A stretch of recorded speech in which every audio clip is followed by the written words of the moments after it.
Okay, we are live. Good evening, everyone, and welcome. Bonsoir tout le monde et bienvenue. Once again, backed by popular demand, it's the Amateur Radio Exchange Group. This is VA3CJZ opening the AREG Net, the Amateur Radio Exchange Group, for Wednesday, March 25th, 2026. My name is Chuck, and my station is located in Hamilton, Ontario, at the western tip of Lake Ontario, and we meet here every Wednesday evening between 8 p.m. and 10 p.m. Eastern Time here on 146.430 megahertz. And since this is a simplex net, not everyone will be able to hear everyone else. So I also stream the net on YouTube so people who tune in can hear how they sound on the air, see their signal strength, as well as see my station layout. Just type my call into the YouTube search bar, again VA3CJZ, and click on the live button, and you can follow along with us right there. And tonight is week 1,697 weeks that AREG has been on the air. That is well over 32 and one half years that AREG has been on once a week here in the Hamilton and Dundas area. And I'd like to congratulate all the newly licensed amateurs and welcome you to the hobby, as well as amateurs returning to the hobby after an absence. And finally, I'd like to ask everyone to please leave a 1 second delay to leave a space in between transmissions to allow others to break in. With that, do we have any time sensitive, one and done, portable stations or priority traffic? Please come now. Victor Alpha 3 Oscar Yankee Lima, one and done.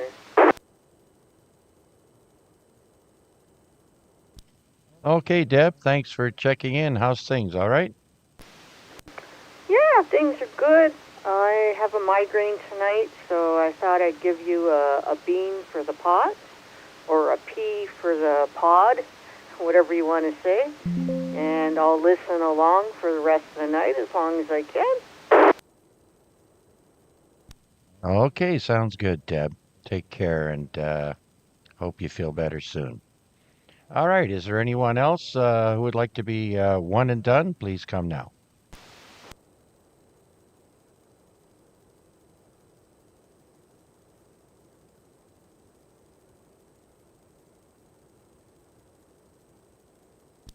All right, nothing hurt, so let's open it up to anyone and everyone with a valid license.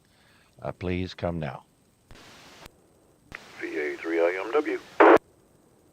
Victor Echo 3, Kilo Mike, Quebec. VA3MCA.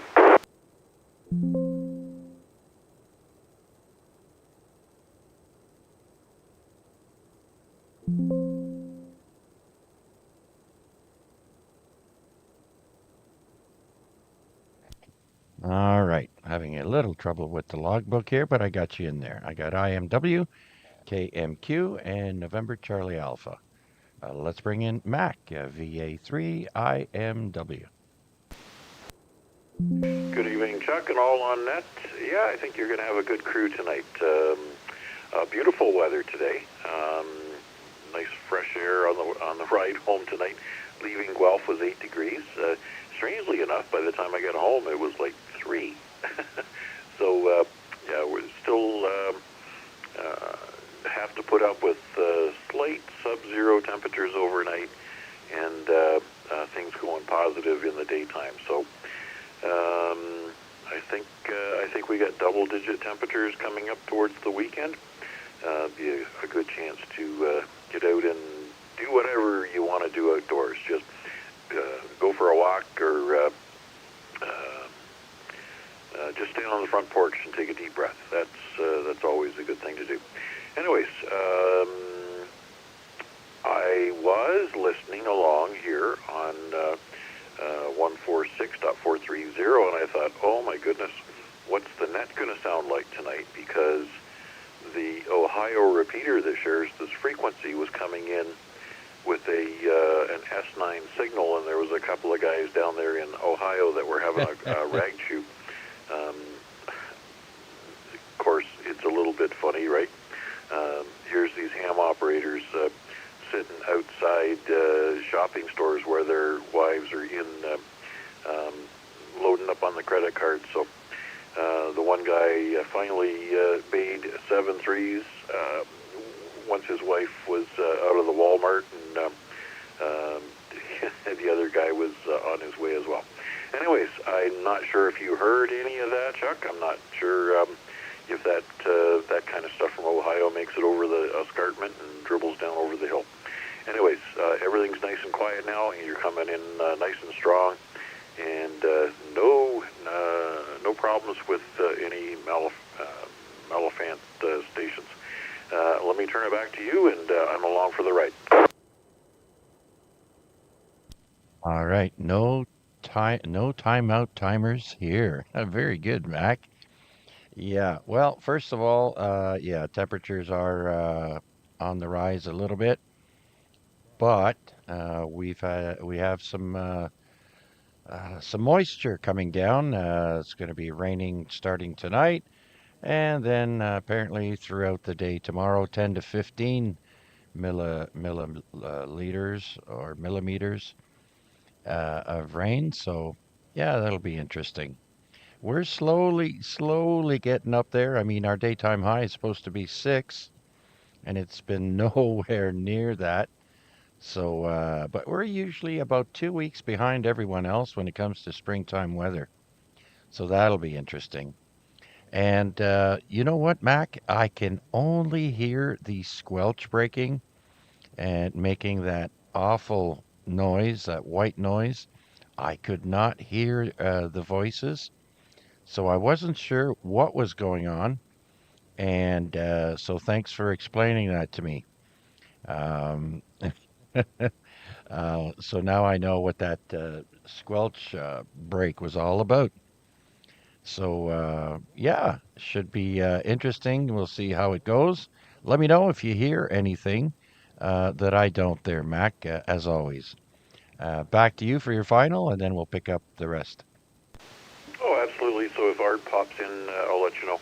Um, but yeah, quite frequently I'll hear some activity down on the south side of Lake Erie.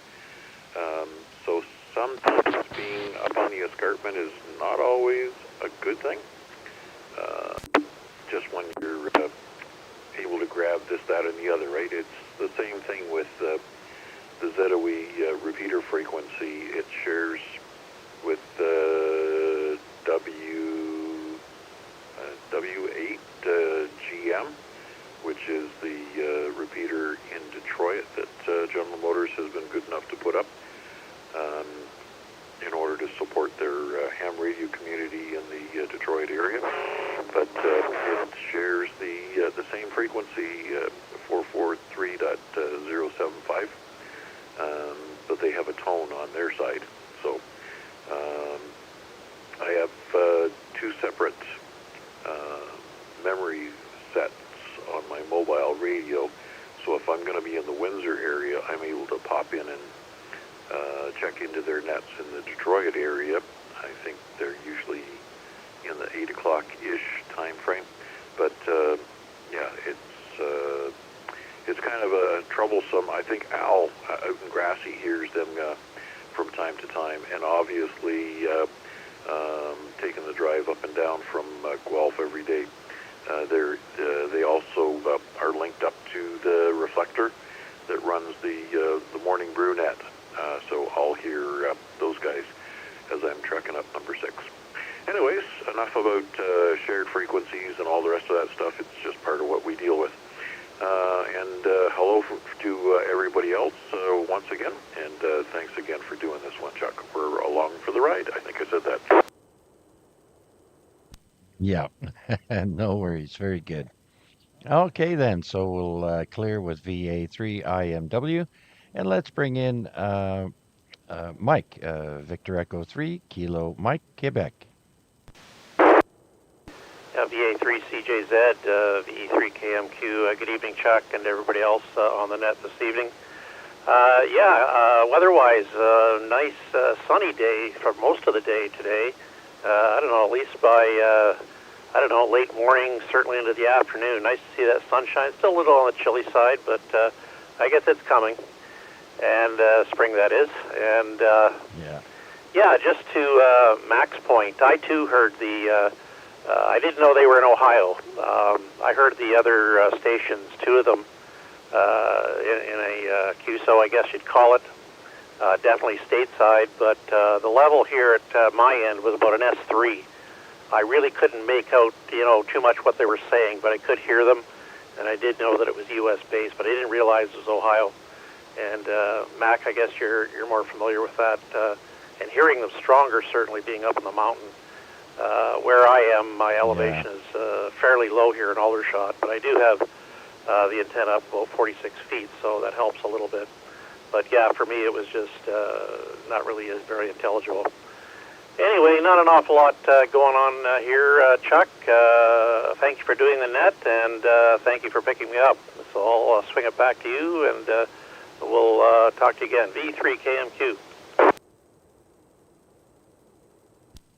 Okay, very good, Mike. Yeah, well, you're doing better than I. Like I said, I was only picking up the static there once the squelch broke. So maybe if I did some finagling with my receive settings, I may be able. I don't know, but as it stands, sometimes I can hear the repeater drop uh, when I let go here, and sometimes I don't. So yeah, we'll see how it goes and see if anybody can hear us. And of course, there are people joining us on the YouTube stream. And if you'd like to join us, just search my call, VA3CJZ, in the YouTube search, and then click on the live button. You can see us there. We've got a couple people there checked in, Wade, Matt, and Droner Wayne, and Mark as well. Mark will be a YouTube check in tonight. All right, he's on the clock. Well, thanks for taking the time out on your break to check in with us there, Mark. All right, very good. I haven't even looked at the contest. Is there anything interesting coming up there, Mike? Yeah, actually a big one this weekend, Chuck. It's the CQ Worldwide Sideband Contest where everybody works everybody else. So, Oh, if you're into contesting, certainly that's a granddaddy to participate in. I usually like participating. We'll see how we do this year. I mean, I'm not a diehard contester, let me say that, but I do enjoy it.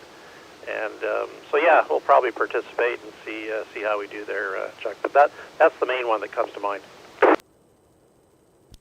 okay, okay. I thought we did it already. Very good, very good. I'm having a little bit of trouble with my telnet for DX spotting on my AC log, and I haven't been able to figure it out yet. But I was racking my brain for like a week straight, and I said, you know what? I need to lay off of this, get a fresh perspective when I tackle it next time. So I'll do what I can, and I'm always looking for new DX stations, and so we'll see how it goes. Well, thanks for letting me know, Mike. I am going to peek at it a little bit later on when we do the announcements, but anyhow, I appreciate it. All right, anything else before we move along? No, that's pretty much it. I'm going to tag along here for a little bit. And, yeah, so with that, again, thanks for doing the net there, Chuck. Really appreciate it. V3KMQ. All right, very good. So let's bring in Wade, VA3, November Charlie Alpha. VA3 CJZ, VA3 NCA. Good evening, Chuck, and good evening, everybody on net. I'm just going to drop a second for a quick audio check. I did make some changes to my rig, and I just want to make sure I'm coming through okay. Back to you. Oh yeah, for sure. There should be a low latency tonight on the stream, so there shouldn't be too much time in between live transmissions there. Back to you. Oh, yeah, very good. Yeah, yeah, there is actually. Now that you mention it, I should have known when I did call out. I guess that brief point I called out, I did come across the stream, so I guess that means I'm getting out. And yeah, it is a very low latency, maybe a couple seconds. It's not like it was last week. So whatever you did, it did a great job. It was a work from work day today, but that was okay because it was also a repair cafe day, which I always enjoy. Yeah. So I went there and I spent a couple hours trying to help people fix things that were broken. We had I only got 50%. It took I only got 2 things in, and they took some time to fix, and so I was successful on one and not so much on the other. But I'm going to call that a win. The first person had a laptop that had a power button problem, and so we cracked it open and we found that there was part of it was kind of misaligned. And there's another problem. The new fancy laptops have a tilt sensor in the screen that tells it whether the screen's open or closed so that it can go to sleep. And I think his is busted, so we found out if you do the right incantation of push the button, open the screen, or close, open the screen, it'll work. And so he was happy with being able to turn on his laptop again. And now he knows that if he ever gets sick of the dance to turn it on, he knows what to go and buy to fix it. It's a new opening sensor on the lid. So, anyways, that was a successful one. Took a while.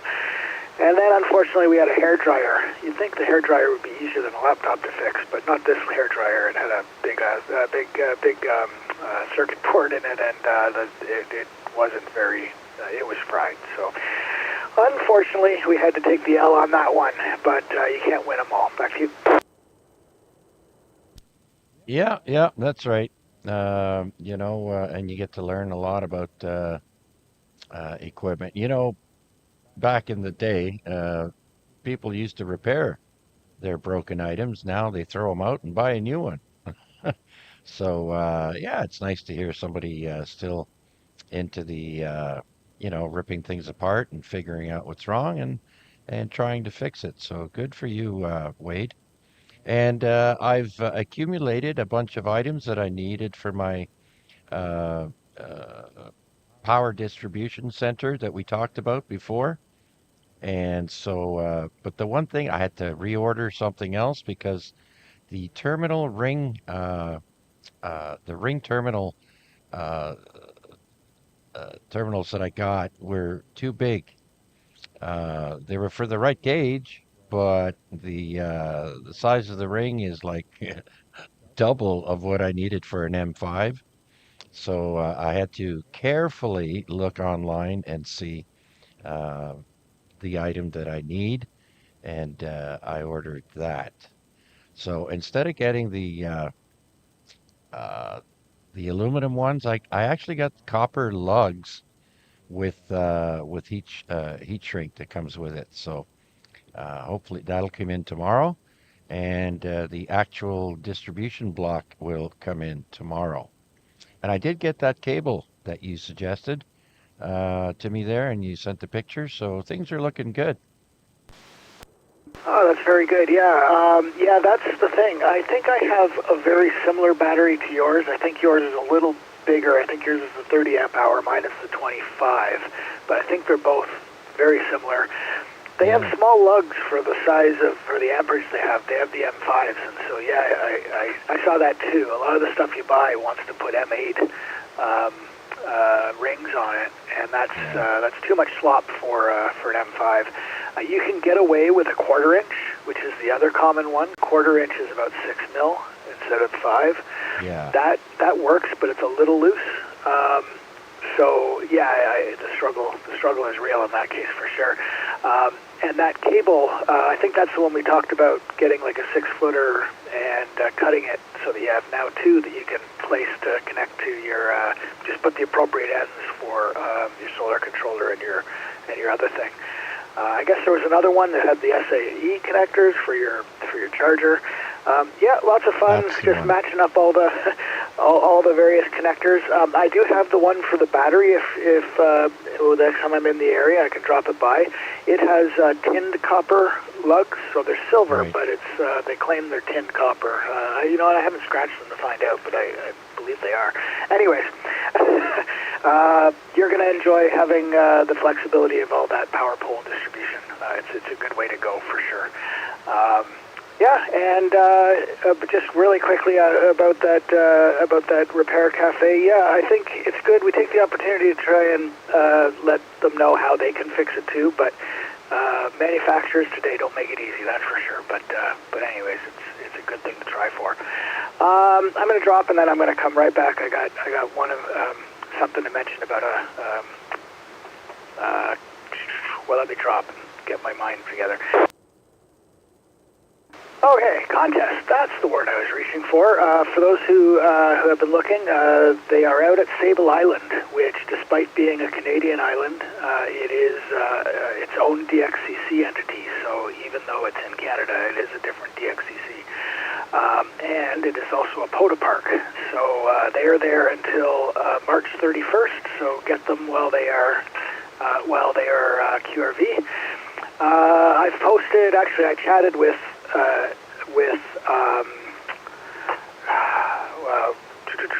oh, my mind is not working today. Edward and I chatted in the Discord some links that would tell you where and when to find the Sable Island DXpedition, and they are running 11 bands, 160 through 6. They're doing CW, sideband, and FT8, also RIDI. So they've published where they're going to be. And so far I've got them on 80, 60, and 40 meters on CW. So I'm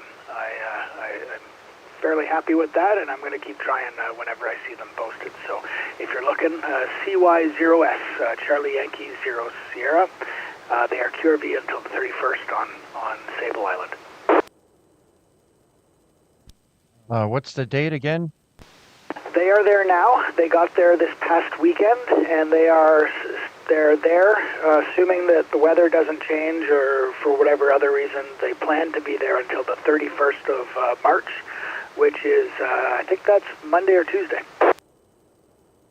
Okay, good to know. Yeah, I wanted to know what their end day was, but all right. Yeah, there's still plenty of time. I think the first ends on a Wednesday, if I'm not mistaken. Let me pull it up here real quick. Yep, next Wednesday is the first, so 31st will be Tuesday. All right, very good. Wade, anything else you can think of? Just maybe really quickly again about CY0S or the Sable Island is if you're going to get them on FT8, you'll need to update your software.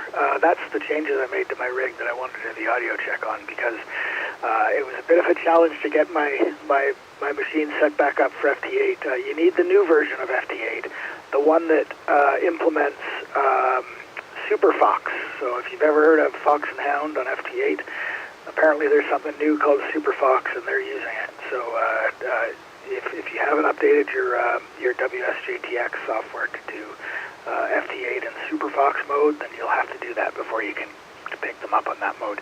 Otherwise, you'll have to listen to them for when they're on sideband or CW. That's it for me. I'm here for the duration and looking forward to it. And thanks for doing it. As always, back to you there, Chuck VA3, CJZ VA3 NCA. Okay, very good. A lot of information there, and thanks for your check-in, Wade. Look forward to your participation in the trivia a little bit later on. And we have a quick check-in on YouTube from Chris, a VA3 Charlie Kilo Zulu. Thank you so much, Chris. Not at home tonight, so I do appreciate your check-in. We'll put you in the log momentarily. All right, so with that, that clears my list. Let's see who else is out there would like to check into the Amateur Radio Exchange Group. Please come now. Victor Alpha 3, Charlie Delta Victor.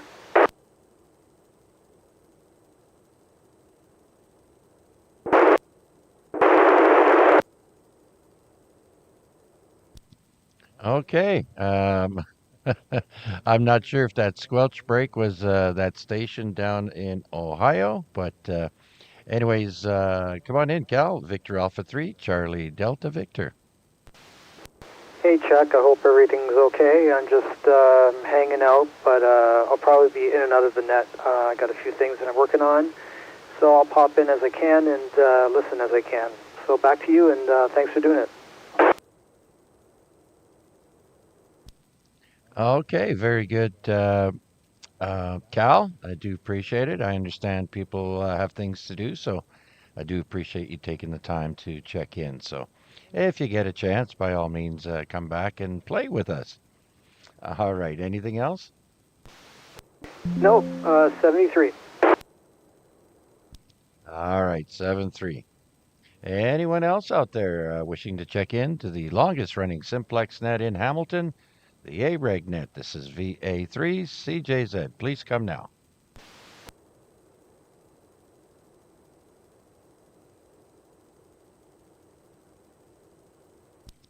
All right. 8:25 p.m. and 36 degrees Fahrenheit, or +2 at the airport.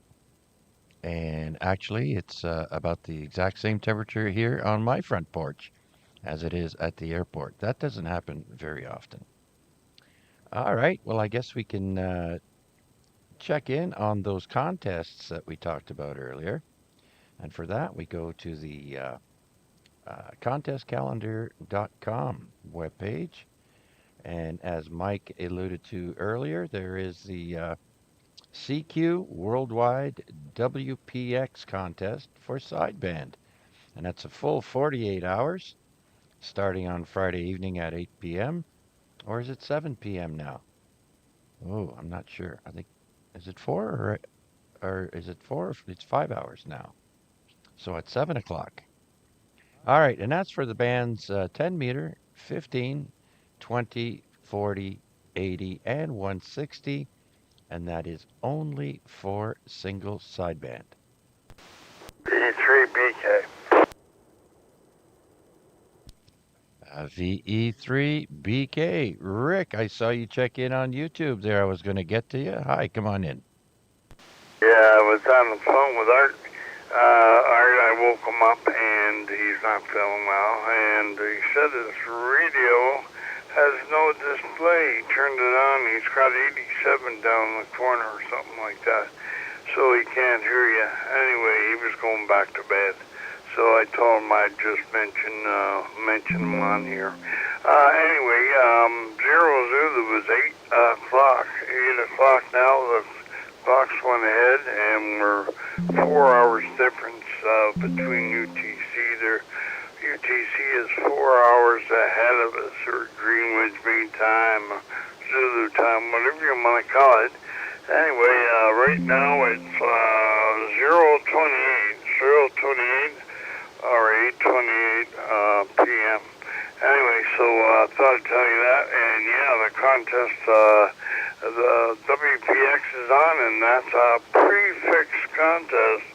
Only the regular bands are allowed, no work bands, and the side band. So there'll be a lot of people on there, and yeah, be ready to go and look up that prefix, because you may not know where it is, because this is a great contest to get a prefix, a new prefix, a QSL card with a prefix you don't recognize right away. So anyway, that's it for me, Chuck, and we're just sitting here on the side listening. So keep up the good work, V3 Bravo Kilowatt.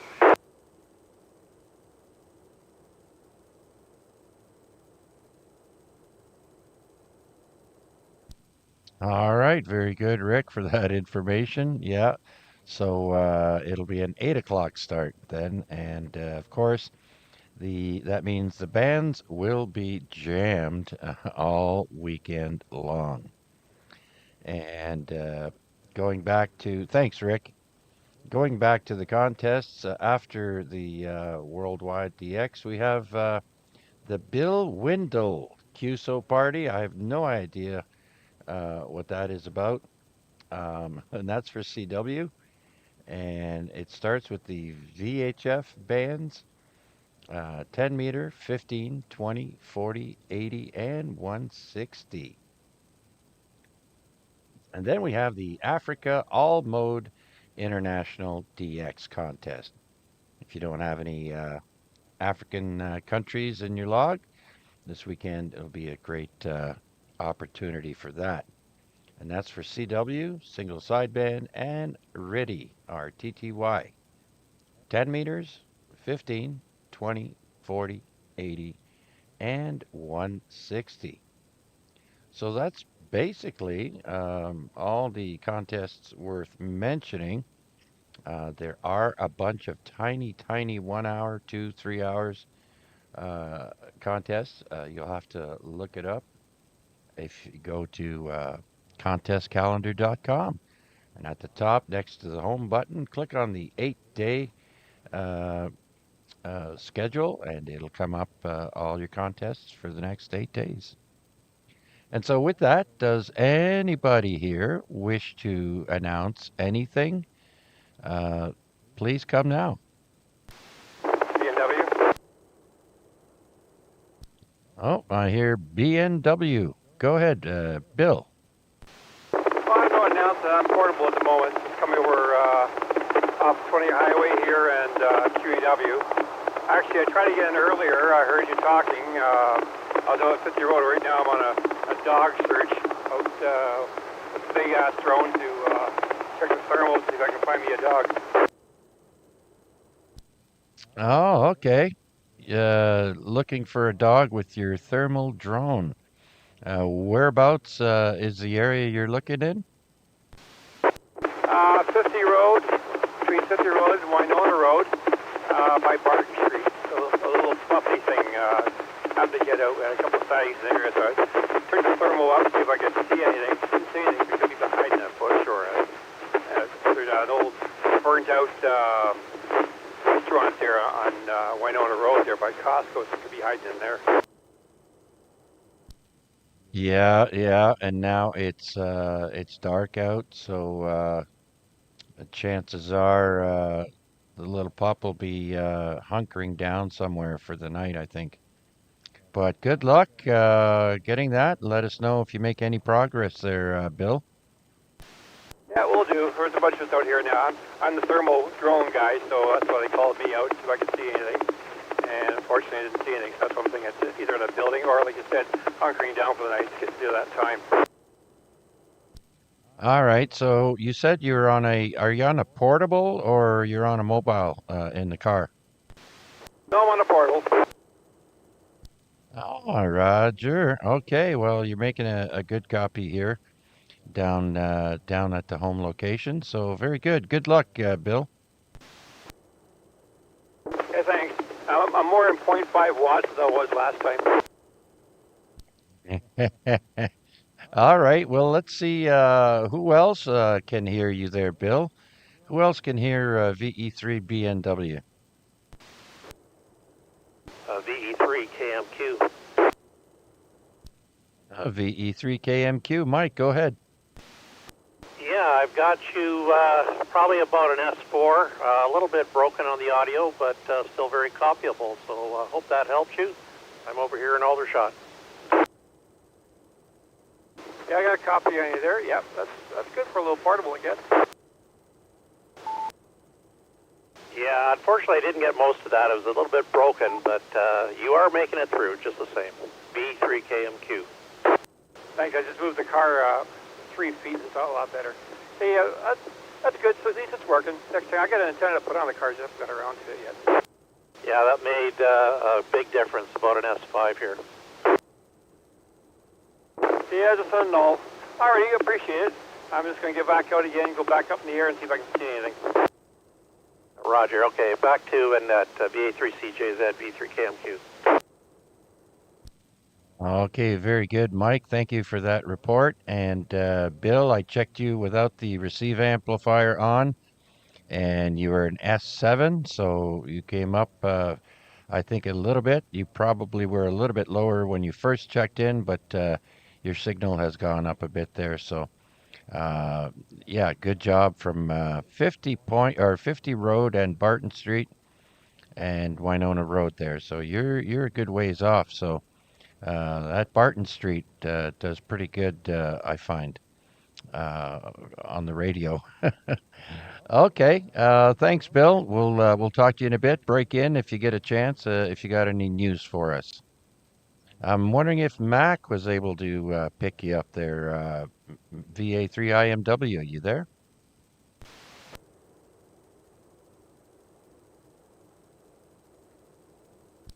Oh, he must have stepped away to get was it a cold snack or a hot chocolate? That's it, a chocolate beverage. All right, very good. Well, thanks for coming back to him there, Mike. That's a very good, uh,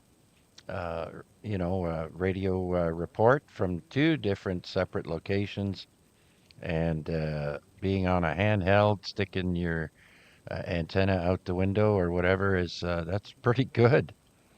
Uh, uh, Good rig. I think he said that was uh, a TM something. No, that's the radio I use in the base. The handheld I'm using is an old Yaesu VX5R. Ah, an old Yaesu VX5R. Very good. I think I might have had uh, uh, one of those similar radios. I like those very hefty radios, and very does a good job. All right then. Let's see who else is out there would like to check in to the Amateur Radio Exchange Group. This is VA3 CJZ Chuck in Hamilton. VE3 LBI. VE3 SMN.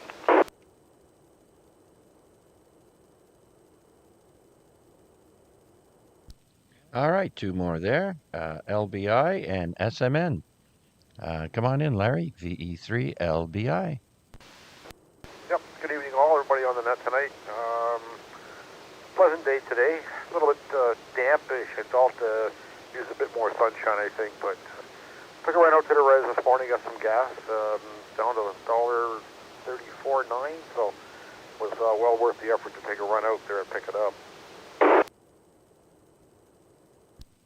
Yeah, the wife went on the weekend, so I don't know what kind of deals she got there on the weekend, but it was probably more than what you paid today there. So, yeah, they did announce last night that all of a sudden, because Trump says we're in negotiations with Iran, so that means the gas is cheap. How does that work?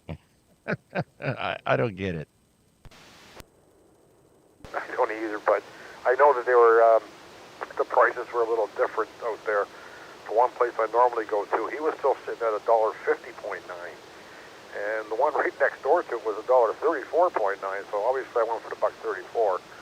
But other than that, been a pleasant day. Like I say, I just could have used a little bit more sunshine, get rid of some of the dampness. So we'll see what tomorrow brings. I think it's supposed to be warm, but I think we're supposed to get rain with it too. Yes, yes. Starting around 11 o'clock tonight, they said. Uh, this thing called water will be falling from the sky throughout the night and throughout the day. A total of 10 to 15 mils. Well, at least we won't have to shovel it, that's for sure. Yeah, you got that right. So right on. Well, thanks for your check-in, Larry. You gonna stick around? Yep, we'll be around. So if you listen along. All right, very good. So let's bring in Matt, VE3 Sierra Mike November. Matt, come on in. Why, thank you, Chuck. And good evening, everyone on net and on the stream. I've been looking forward to this all day, as usual, for a Wednesday. And hoping for time to be able to sit here and enjoy the whole net without any interruptions. But that doesn't always happen, but we'll see. Hope everyone's doing well. Won't keep it too long. I'll let you carry on. Just wanted to say hello. VE3SMN. And hello back. Thanks for checking in, Matt. Always a pleasure. Hope your week has gone well. And well, only two more sleeps until Friday. So there you go. Um, and nothing else exciting with you there, Matt? Nah, nothing really. This weekend we're gonna take a drive out to our camper and check on it, make sure everything's in good condition from the winter. I went out once earlier in the season and just about got blown away in the cold and the wind. So hopefully this time it's a little calmer. We can have a closer look. Other than that, all is well. Ah, very good, very good. All right, Matt, thanks for your check-in again. And I look forward to your participation in some trivia we have. And let's see now. We have the Ian McGuire who checked in on the YouTube stream, and he's in New England and wondering how things are here up north. The golf courses just opened this week down there. So unfortunately, we're just still just hovering above the freezing marks. And Ian, I don't think they'll be opening the golf courses for maybe another, maybe next weekend. Not this weekend coming, but next weekend. As I don't think with all this wet, uh, all this rain and snow melt that we've had, I'm sure. Well, my backyard is like a bog out there right now. You should have rubber boots, or you're going to track mud back into the house if you go out in your shoes. That's for sure. Even just trying to wipe my feet on the grass, it just pulls up mud. So, anyways, a little ways to go. And yeah, New England is always the coast is always good for golfing. I know the Carolinas there, they have uh, year round almost golfing there. All right. Let's see now. Anyone else wishing to check into the Amateur Radio Exchange Group? Please come now. Comment VA3MW. Yes, sir. Go ahead. Yeah, just a little geographical clarification. Most of New England is further north than we are. We can call each other east and west, but yeah, we're pretty much the same latitude as Massachusetts. So when you get into Maine, Vermont, and New Hampshire, they're actually north of us. So well, typically, Americans think of Canada being way up north where Santa Claus lives. But southern Ontario takes quite a dip into what the New England states protrudes north into the region that borders Quebec. So just for a little geographical lesson, maybe spin the globe and take a look at where y'all are. And yeah, that's my feedback there. You know, help to keep everybody understanding where we are and where our relations are to everybody else globally. There I go, mumbling again. Go ahead there, Chuck. Oh, by the way, did you call me in for something while I stepped away from the radio? Why, yes, I did, Mac. My neighbor VE3BNW checked in on his HT out by 50 Road and Barton Street. He's helping to locate a missing dog with his thermal drone, and he checked in here with his handy talkie. And I was wondering if maybe you would have heard him, but no worries. We got Mike from Burlington who came back with the radio report. He was able to hear him in Aldershot. All right, I'll try to be at my post. Sorry about that, boss. No worries. I know you have to go get yourself a nice hot chocolate. Anyways, okay, yeah, that's right. We are south of many of the northern states west of us, and many states to the east of us are in line or actually more north than we are. So you're absolutely right. Uh,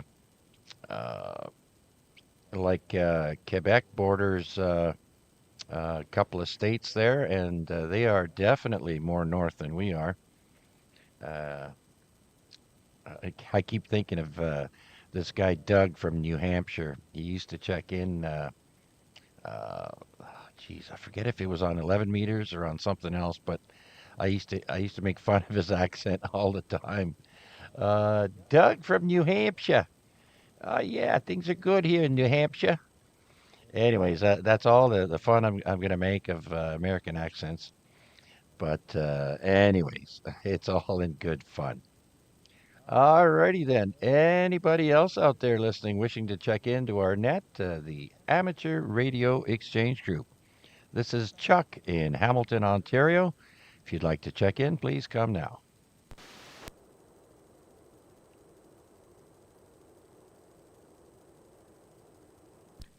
All right. Well, I see Bill VE3IUK is not with us this evening. If he was, I am going to mention that I did have something prepared for what he asked for last night, but do you think I could find it? Just before the net started, I was scrambling to find it and I couldn't. So I guess we'll have to wait for next week to do that suggestion that he asked for, and that's how many different people, famous people, have or have had ham call signs, and they span the globe. Actually, from the King of Jordan to Priscilla Presley apparently had a call sign. So I'll do that one next week. But for tonight, we're gonna start off with trivia and then, of course, go to on this day in history, March 25th. And so before I start, once again, are there any new check-ins for tonight's net or questions or comments?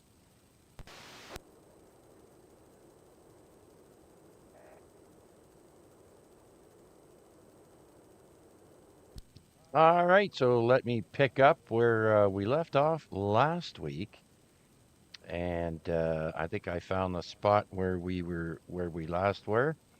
And we're going to start off with, I think the last question we asked last week was, what is the rarest natural element on Earth? And the answer was astatin.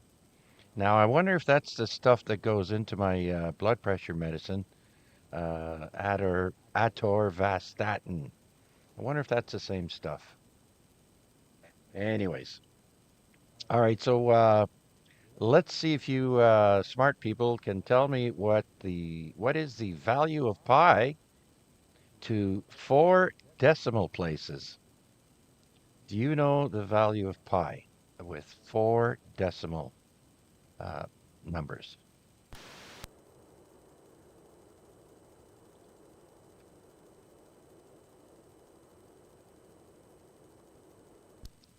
Oh, it looks close. Wade, you're a little off, and the Ian McGuire is a little bit closer. The answer is actually 3.1415. So, so Ian got that one right. Way to go, Ian. And Matt, good effort.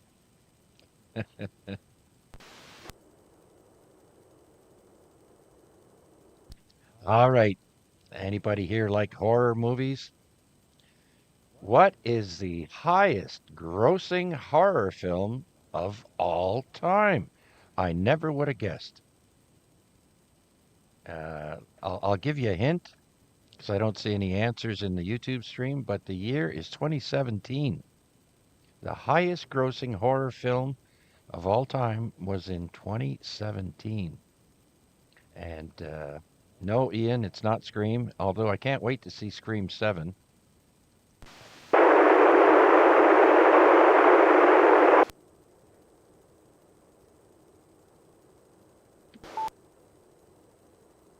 hope it's not Blair Witch Project.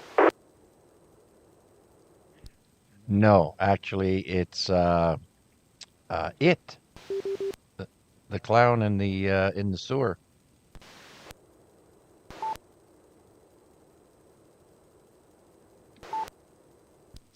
There we go. So I turned off my, or turned off. I turned down my power so we don't irritate those those people out there with the same frequency that we have here. Yeah, it was the movie It. Never would have thought that. All right. Next, what is the dot over the letter I called?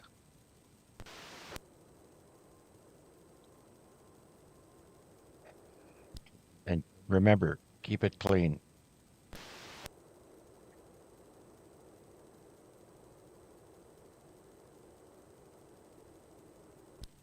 So the dot over the letter I is called a tittle. Tittle.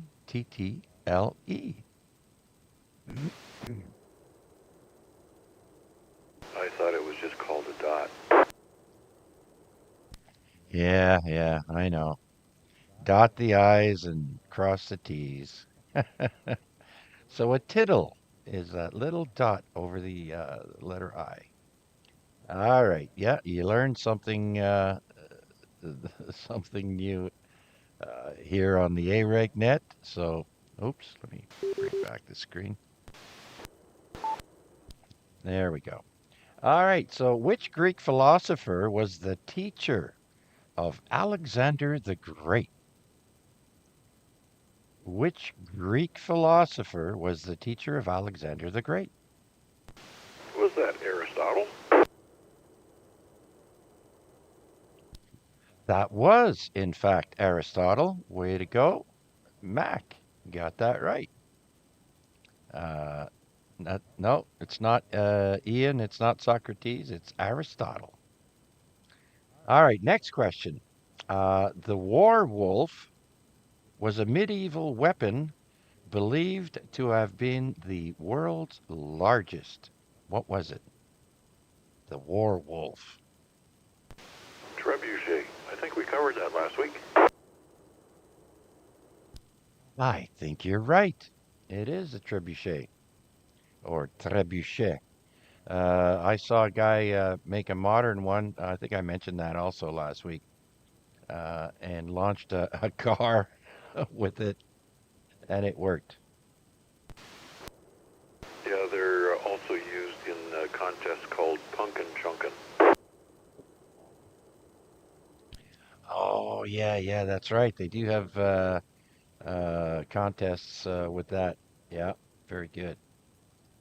So now that you mentioned that, Mac, I'm scrolling down my list here, and I see uh, that I wasn't starting in the right spot, but I covered some questions that we didn't cover last week. So there you go. Anyone else listening want to check in or question or comment? Please come now.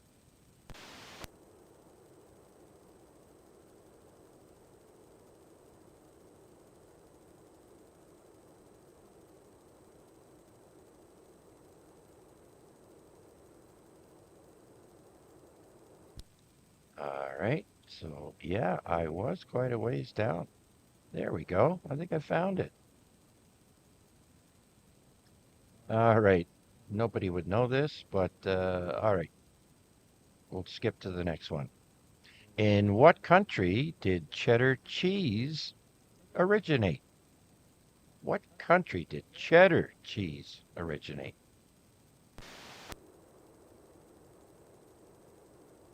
I think that was in England. That is correct. And Wade, you should have added the letter N uh, to pumpkin chunkin, not pumpkin chuckin. That's funny. Absolutely right there. It is England that originated cheddar cheese. All right, next. What's the smallest country by land area in Africa? What's the smallest country in Africa?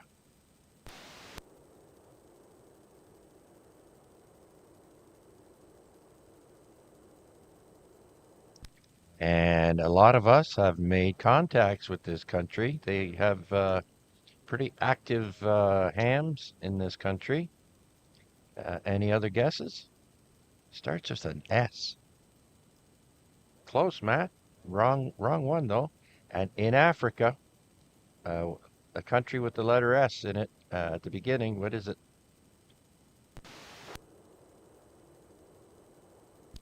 Seychelles. Seychelles, Africa, is the smallest country by land area. What's the capital of New Zealand?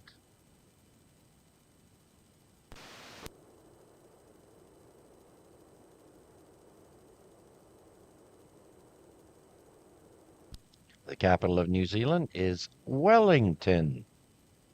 Ah, yes.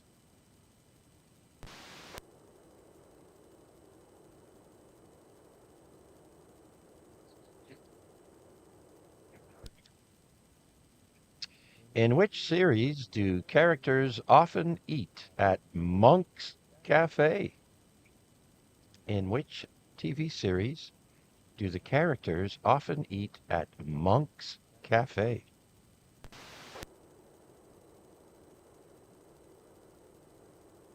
Let's go. How quickly they forget. It's Seinfeld. Seinfeld used to eat at Monk's Cafe. I don't ever recall seeing the title of that restaurant. That's where you can get the big salad.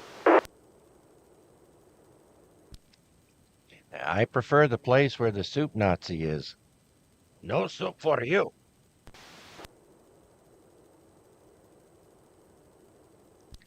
All right, here's another kind of difficult one here, but interesting.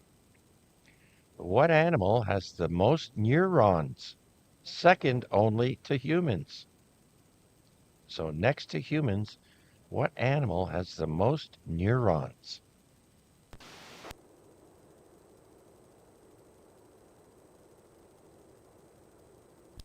That would be elephants. The correct answer is elephants.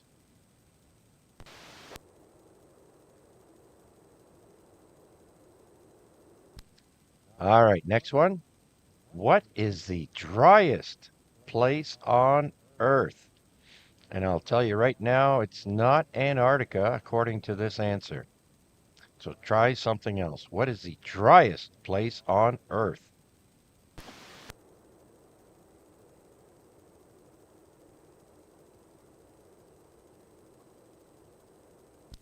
Actually, the answer is the Atacama Desert in Chile.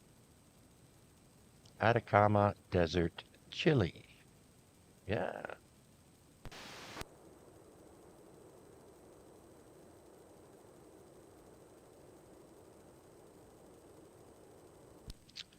All right, here's a geographical question.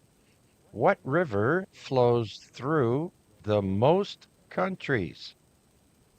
What river flows through the most countries? So no rivers here in North America, okay, folks?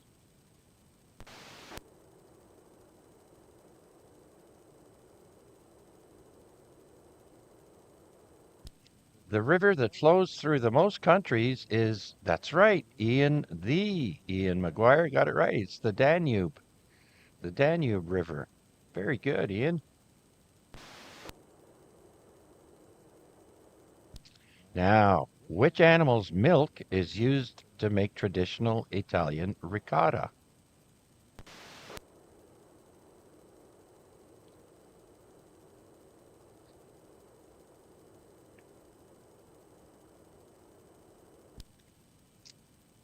Okay, we've got two goats.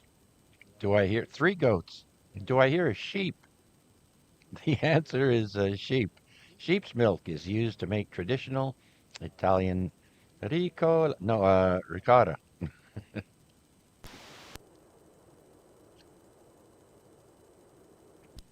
Not bad. Very good. Matt looks like he's a little behind, but he got that right.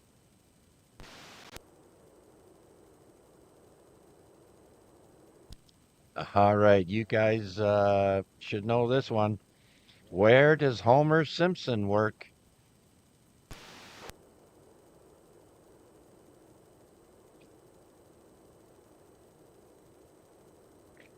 He works in the nuclear reactor plant. And that is correct.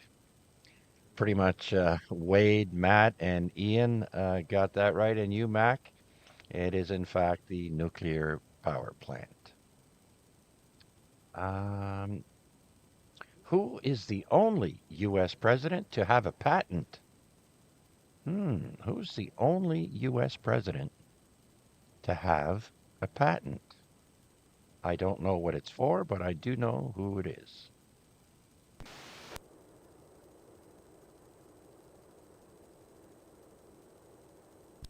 Abraham Lincoln held a patent. I don't know what for, but he's the only U.S. president to have a patent.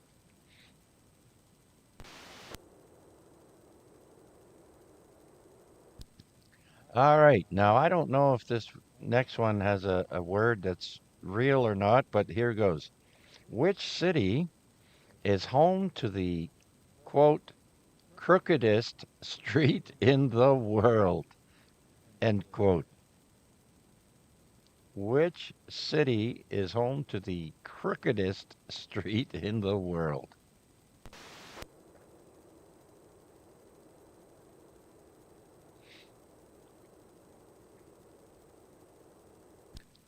Think of rice aroni, the San Franciscan tree. It's San Francisco is the answer.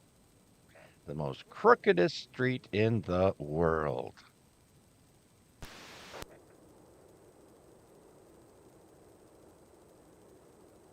I don't know, but I would have liked to gone on that same route that they took during that chase in the movie Bullet with Steve McQueen in his Mustang.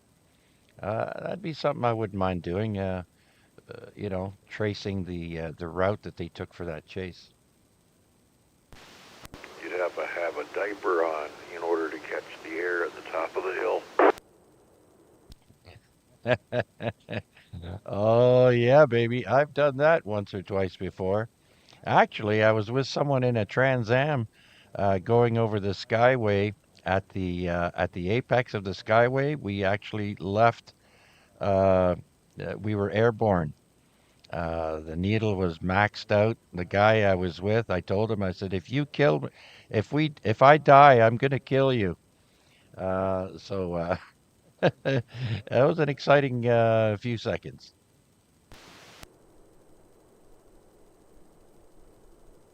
Not many people get to experience weightlessness. Good on you. Yeah, yeah, yeah.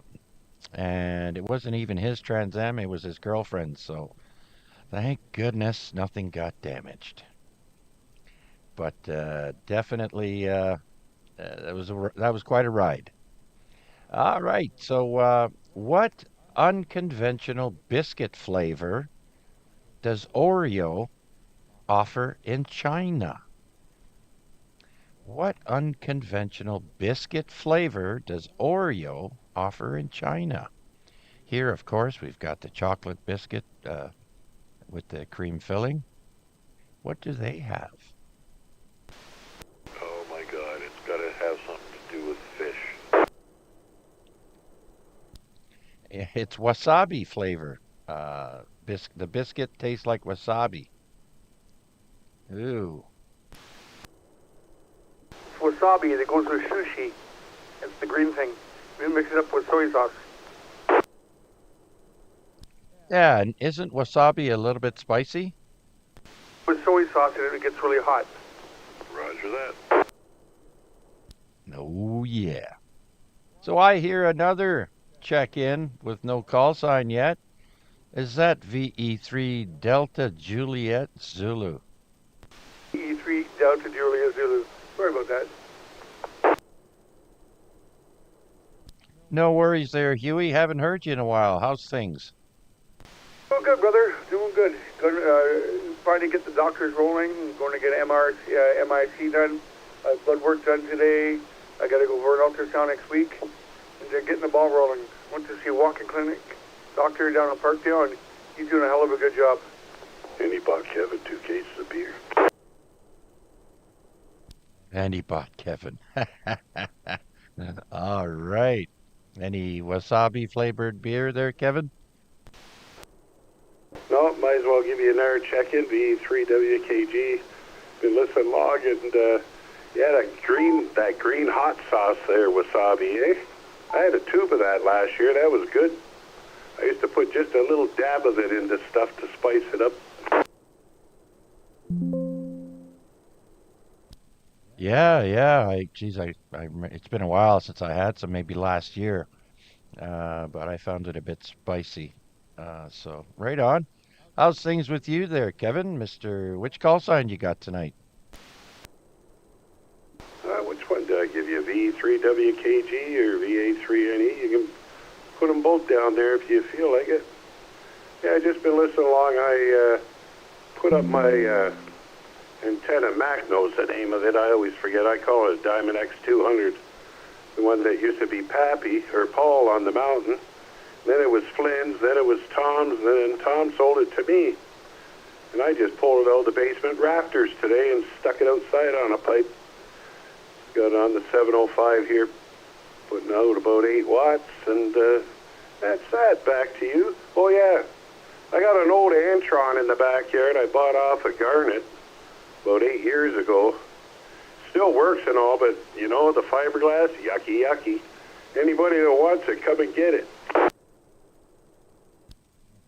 it. And bring some gloves. Kevin, I took down my old uh, uh, yeah, my old iMacs, and I didn't put any gloves on, and I had glass in my hands for the next 3 days. Yeah, I know it's not funny. I've had that in my eyes. I've had it on top of the bald head. Hey, from rubbing. Hey, when you got gloves on, you go to rub your head, sweating or whatever, and now you got it there, get it in your eyebrows. And when it was off the back porch, that was bad too, eh? I'd be out there and the wind blows, and I'm wondering, that's how I got it in the eyes. Even had my glasses on, so I don't know. Somebody said you could paint them or spray something on them. I never ever was around to it. I like using it on 10 meters or even 17 meters. I used to make, I forget what I cut the wires to, like the 17 meter band for radios, and I used to put 4 of them on there and tune it up on 17, and well, you can work the world, Japan, and everything on one of them just on a 10-foot pole. But yeah, anybody wants an Antron, it's all old, and from being close at the Fasco, it's almost black even, with the pollution on it. Anyhow, I don't want to tie up the net. Huey checked in there, and I thought I'd check in there. Couldn't believe it. What a surprise. About an hour ago, knock on the door. Huey's there. Kevin, I got a surprise coming for you. Yeah, usually buys me a 6-pack or something, Answer the door, 2 tall boys, 2 2-4s of tall boys, after I just bought a 12 tall boys. So I think I'm good for a week. Back to you, VA3NE. Good signal up here, Kev. S9 solid. Hey, that ain't bad for 10 watts. What's this antenna? You always remembered. The X200? There you go. What did I call it? The Diamond. The Diamond X200. Yeah, that's what it is. It's up from the Diamond X50. But yeah, I got it on about a 10-foot pole out in the yard. Yeah, well, you know, you gotta put the good Polish people to use at some point in time. That's right. Anyhow, back to Chuck there at his net. Just been listening along. Had to blow the dust off the 705 in the X200 there, the A3. All right, very good, Kevin. And so there you go. You got a good radio report there, 10 feet off the ground with the X200. And Huey, are you still there?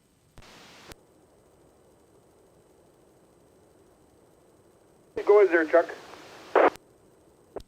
Yeah, what antenna are you on? And then when you come after you come back, we'll get Mac to give you a radio check. Yeah, I'm just running my portable right now. Give me a second, Chuck. I'll go to the mobile. Okay, so you're plus 40 um, with the portable antenna, and Kevin, of course, was 60, right maxed out on my meter here. So let's see when you come back there, Huey. PE3, DJ is dead. How about now, Chuck? Is that louder? Yeah, now you're at about 50. So it went up a little bit to me. So we're fairly fairly close, I would say, and so that's a good trip. So let's get a report back from Mac. Hello, Max. You get a copy of me, PE3, DJC. Yep, whatever you did brought you up to an S9. Whatever you were doing before had absolutely zero copy on you whatsoever. That was a Bofang there, 1 watt radio. I'm on my Anytone 575 right now with the TP300 antenna out the back on the porch up in the air. Well, your porch monkey antenna's working just fine. Keep that one working. Your 1 watt radio, didn't make it. All right, well, thanks for the report there, guys. All right. Well, I was getting them at 40 over there, Mac, on the rubber ducky on the handheld there, but we're only about 220 feet apart. So very good, Huey. Thanks for your check-in and letting us know what's happening. And Kevin, thank you. And if anybody needs a 10-meter antenna, bring some gloves, and you can take down Kevin's uh, Antron 99. I have one in the backyard, and it works fabulous. And it's 20 feet off the ground, so there you go. Is there anyone that's listening that's interested? Hey, Chuck, it's on the ground. It's not up in the air. It's on the ground. They just got to take it away. Ah, okay. Very good then. All right. Anyone wanting to want a 10-meter antenna? Speak up now.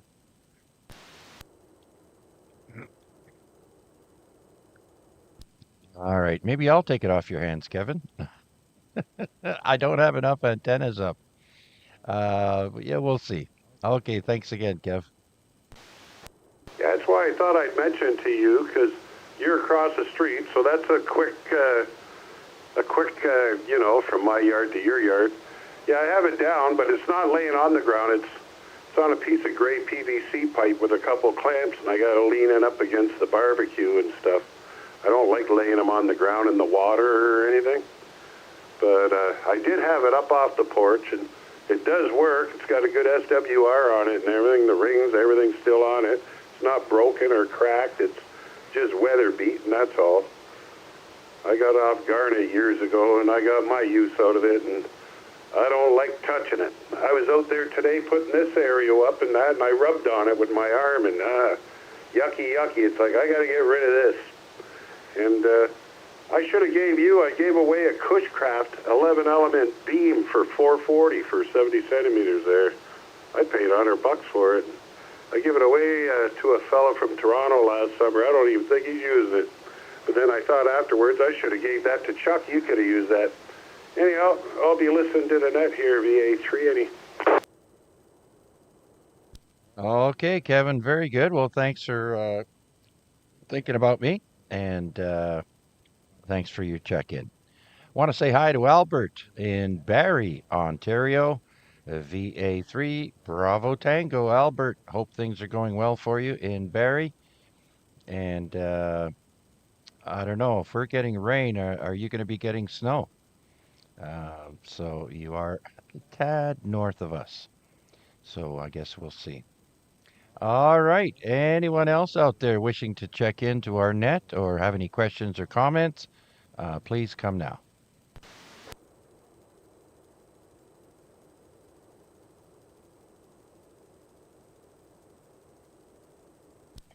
All right, then let's head back to our trivia for a little bit longer. I've got some pretty good stuff for on this day as well coming up. So let's head back over there now. Uh, all right, where are we? Okay, next. I think we've done this one before, but what fruit is the most consumed fresh fruit in the United States? What's the number one consumed fruit in the United States? Yeah, try to keep it clean. Bananas.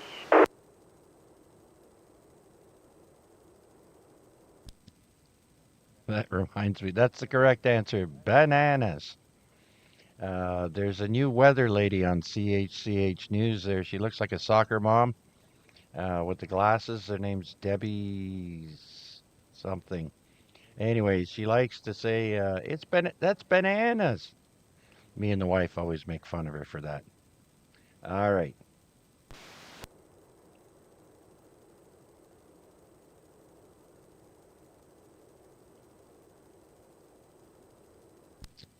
Oh, which flower was once so valuable it caused a financial bubble in the Netherlands?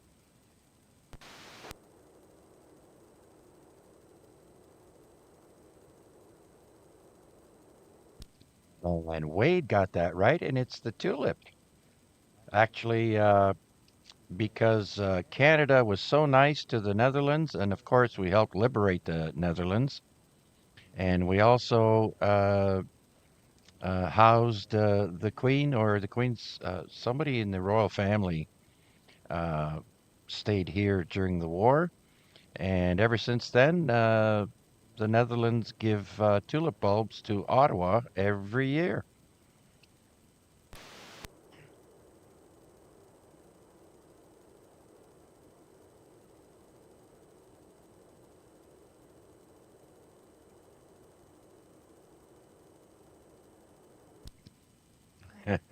One of my favorites. What game includes a piece called the Pop-O-Matic Bubble? Trouble!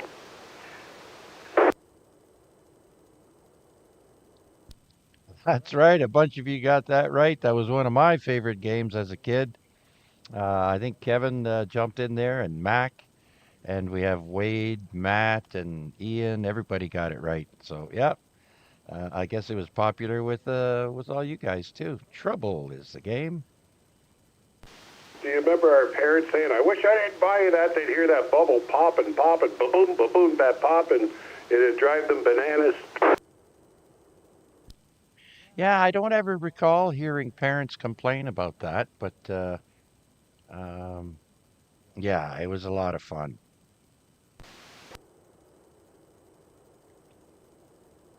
All right, let's go back to food now. And what food is known as the bread of the desert? What food is known as the bread of the desert? Just think of what grows in desert conditions. Cactus. What about palm trees, right? The answer is dates. Dates grow on palm trees.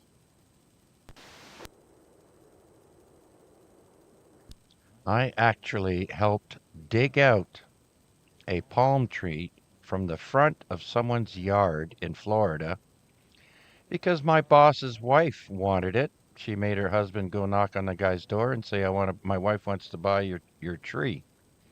And so it was a date palm tree, and we took it. We needed a cherry picker crane to actually lift it up and get it onto the back of a truck.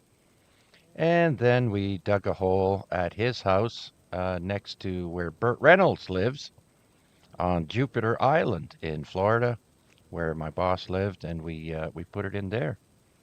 Lots of fun.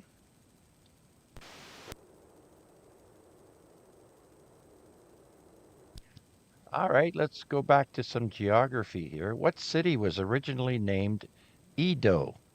That's EDO. What city that we have today was originally named Edo? Tokyo.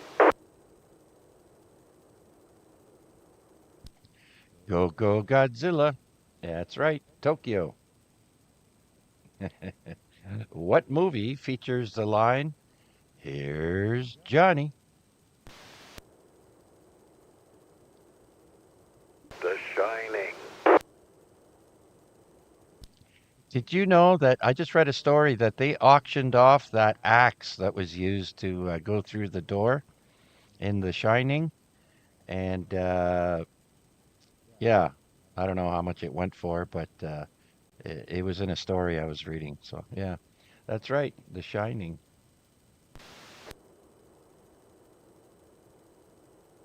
And I see KDT looks like he checked in there, but where'd he go? Where'd he go? I think I see him. There he is, VE3KDT. Noel, good evening, sir, and welcome.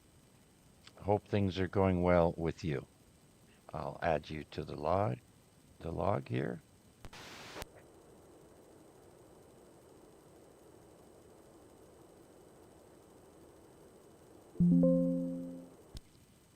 All right.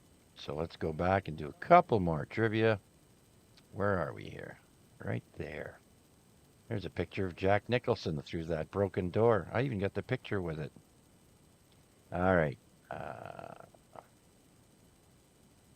let's see. I don't know any. How many times does the heart beat per day on average? Give me a number. Give me a number. How many times does a heart beat on average per day, 24 hours? Give me a big number.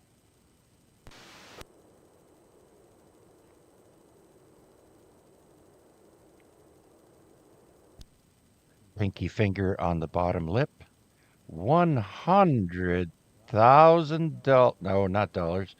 100,000 beats a day.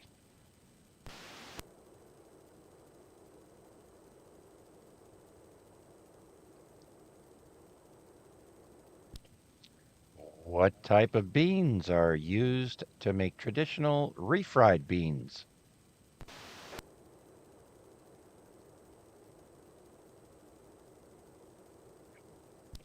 Think of the car. Beans. Pinto beans, yes. Yeah, wasn't that the car that blew up, the Pinto? Yes. As soon as you kicked the rear bumper, it blew up.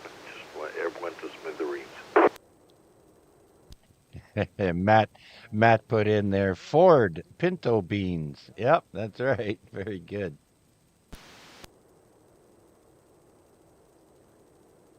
Oh. Now, I don't expect anybody to know this, but anyways, here it goes. Who was the first host of the long-running game show Jeopardy? Before Alex Trebek, who was the first host of Jeopardy?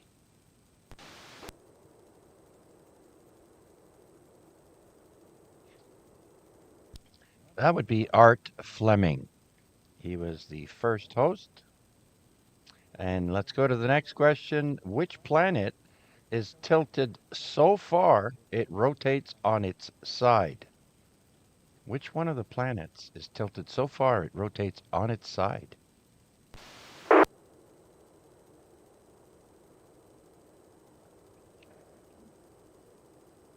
Is it Venus?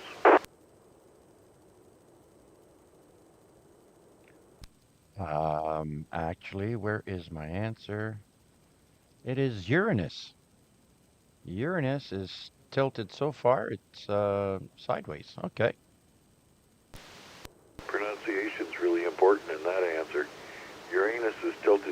sideways.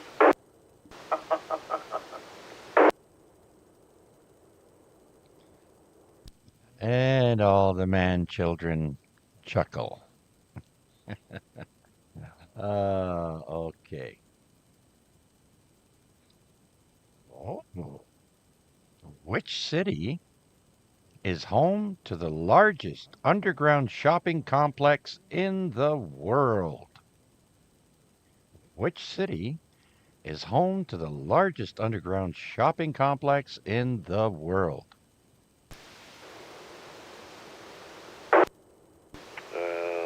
Montreal has the underground connectivity for all that stuff. And Edmonton has the big mall, but underground, let's go with the Montreal answer. Leeds. Actually, the answer is Toronto. Toronto holds the title of having the largest underground shopping complex in the world. Hey, Mac, you mentioned the Edmonton Mall. It's called the West Edmonton Mall. Have you ever been to it? Have you ever been there? No, sir. No, sir. I have never actually been further west than the province of Ontario. So, yeah, there's a few big check boxes that I need to fill in on my bucket list. But, yeah, I haven't been out there. Well, I have, but it was back in the 80s. It was when actually they were just enclosing the building. They were just finishing up the part where the triple roller coaster is. Now, that's one big roller coaster inside a building, let me tell you. And there was a slot at the end of the building where they would bring in the rails for the all the parts for the coaster. So they were just closing in the building after completing the coaster. When I was there, they had a replica pirate ship, uh, full scale, sitting in a pool of water. They even had submarine rides underwater. They've got a wave pool. It's amazing. And depending on different parts of the mall that you're in, you could be in an area where all the shops look like you're in Italy, or you could be in one section where all the shops look like they're in France. Really, really cool place. What are you going to do when you got nothing else to do and it's 40 below zero? There, go to the Edmonton Mall. Yeah, yeah. Well, I think was it Saudi Arabia? They've got a huge mall complex there, and it's so hot that nobody goes from store to store outside. Everything is all in one place in this huge mall. It's pretty big too, apparently. And of course, you've got a lot of the higher end items for sale there. Anyways, I've never been there, that's for sure. So let's end this off before we start on this day in history. We're going to do one more question, and it is which MCU, and you know that MCU stands for Marvel Cinematic Universe, okay? Which MCU hero has America's ass?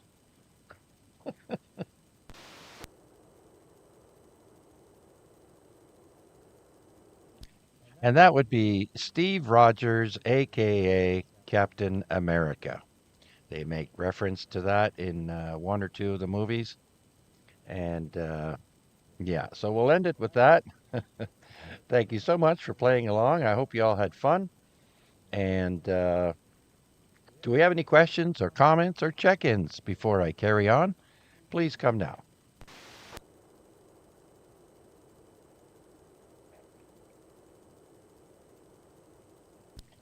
All right, so we'll close that one. And I have to find on this day. Where is it? Uh oh. Hold on a second here. Give me a moment.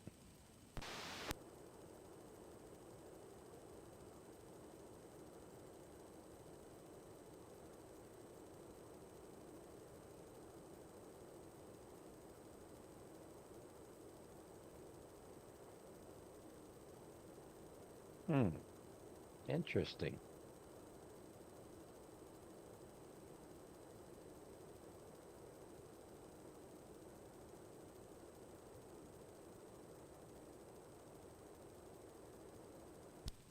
All right, I'm doing a search here because I can't seem to locate it at the moment. So we'll see what that return comes back.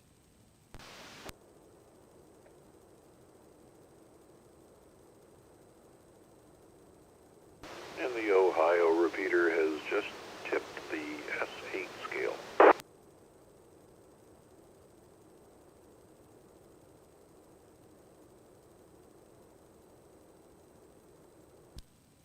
Oh, yeah.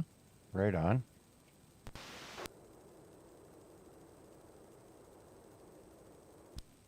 All right.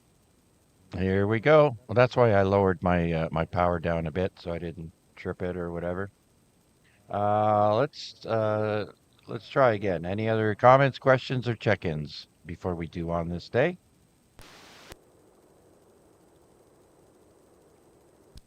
All right. We always start with today's birthdays, and today we start in 1653.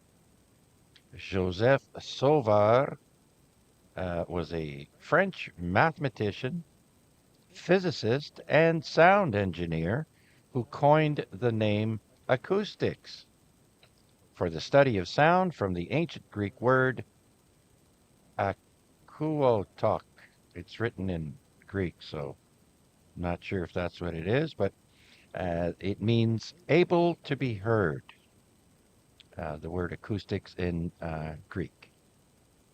Uh, Joseph Sauveur.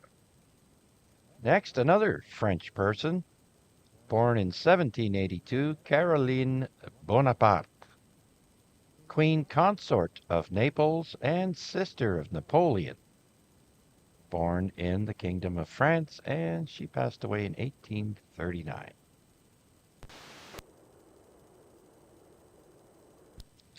Born in 1899, we got Burt Munro, a New Zealand motorcycle racer, and was subject of the film The World's Fastest Indian. And of course, the Indian they're talking about here is the Indian motorcycle. And he died in 1978.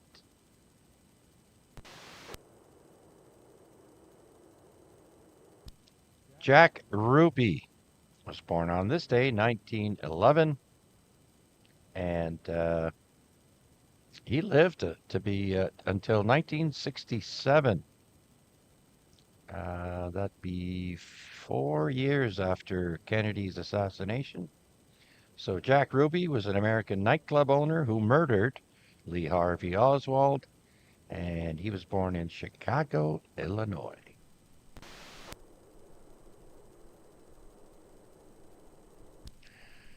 Born in 1918, we have Howard Cosell, American sports journalist for Monday Night Football, born in Winston-Salem, North Carolina. He died in 1995. Howard Cosell.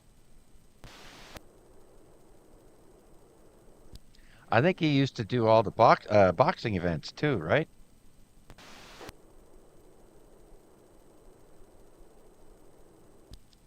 All right, next we've got Jim Lovell, celebrating his 98th birthday today. He was born in 1928. He's an American U.S. Navy aviator, a mechanical engineer, and a NASA astronaut. He was in the Gemini 7, Gemini 12, Apollo 8, and Apollo 13 missions. Born in Cleveland, Ohio, he died just last year in 2025.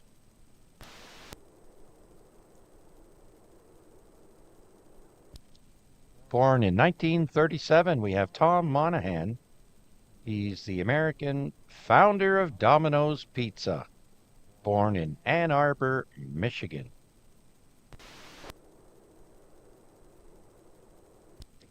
Born in 1939, we have D.C. Fontana, an American educator and the first female writer on Star Trek.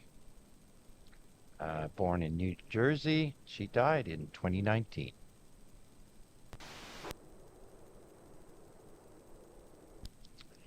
I wonder how many of you remember Anita Bryant. She was born on this day in 1940. She was an American singer and a Florida orange juice spokeswoman. She was all over TV back in the 70s, and she was also an anti homosexuality campaigner. She got a lot of flack for that. Born in Oklahoma, she died in 2024. Remember? And then Bing Crosby also advertised orange juice, Minute Maid, I believe. And I forget what Anita Bryant was selling. A day without orange juice is a day without sunshine. That's right. I was going to say something else, but I'm not. All right, next, Aretha Franklin was born on this day, 1942. She's an American singer known as the Queen of Soul. She sings that song Respect, among many others. She was a pianist, songwriter, and first female performer inducted into the Rock and Roll Hall of Fame back in 1987. Born in Memphis, Tennessee. She died in 2018. All right, born in 1943, Paul Michael Glazer, an American actor with Starsky and Hutch. No, he's Starsky, I'm Hutch. Remember that? Born in Cambridge, Massachusetts. Elton John turns 79 today. Born in 1947, of course, he's an English singer-songwriter and piano player. Rocket Man, Goodbye Yellow Brick Road, Candle in the Wind, and many others.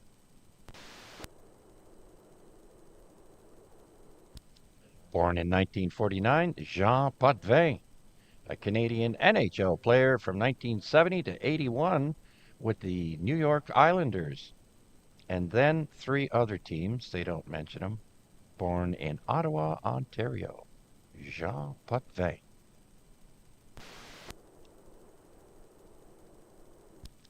Sarah Jessica Parker turns 61 today. Born in 1965, you might remember her from Sex and the City. Born in Ohio. Jeff Healey was born on this day, 1966. A Canadian blind blues rock guitarist and singer. Born in none other than Toronto, Ontario. And he passed away in 2008.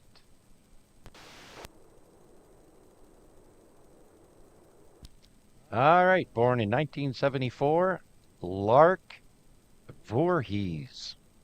You guys remember Saved by the Bell? She was Lisa in that series. I forget what she's doing now, but born in Nashville, Tennessee. The only reason I remember Saved by the Bell is because my daughter was of, that age to watch it when she was younger. All right, finally on my list of famous people born today is Danica Patrick, born on this day in 1982. She's an American auto racer and the first woman to win an IndyCar Series race. Born in Wisconsin, and she also did a season or two with NASCAR for the NASCAR Cup Series. All right, that's it for people born on this day. Do we have any questions or comments or check-ins for tonight's net? Please come now.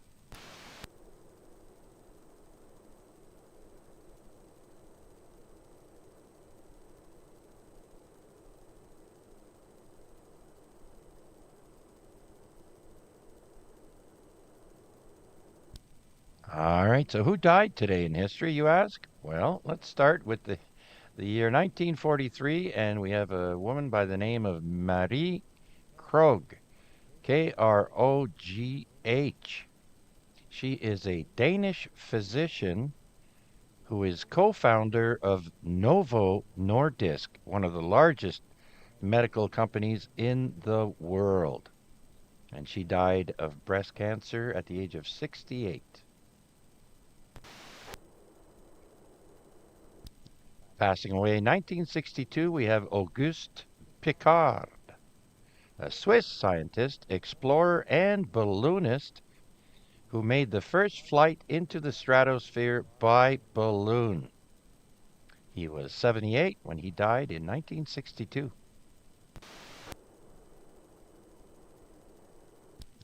Passing away in 2001, Brian Trubshaw, a British test pilot who was the first to fly the Concorde. He was 77. And finally, in 2006, passing away is Buck Owens, an American country singer, songwriter, band leader, and TV personality on Hee Haw. That was a fun show to watch. I loved Hee Haw. Dies of an apparent heart attack at the age of 76. Once again, any questions, comments, or check-ins, please come now. Where, oh, where are you tonight? I'm a pickin' and he's a grinning.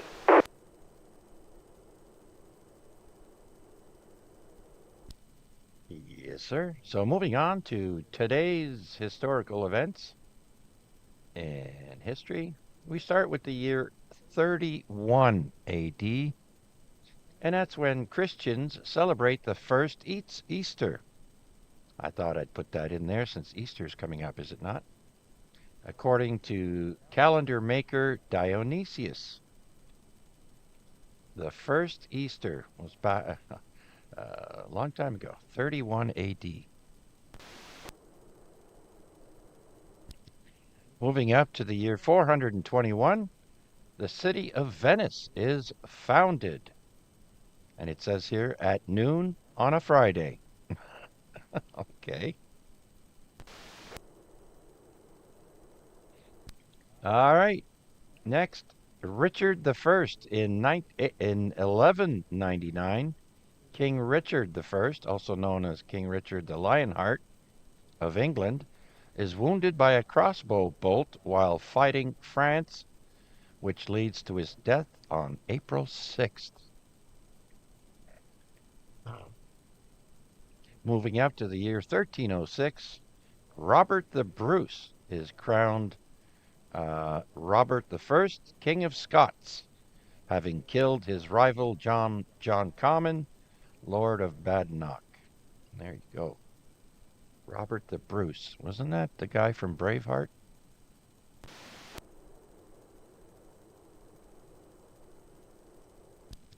All right, next in the year 1436, we have the Florence Cathedral, which started construction in 1296. That's 100 and, that's over 100, I did the math before, 140 years difference. So in 1436, the Florence Cathedral is consecrated by Pope Eugene IV, which features the largest dome in the world at the time. But it took him about 140 years to make.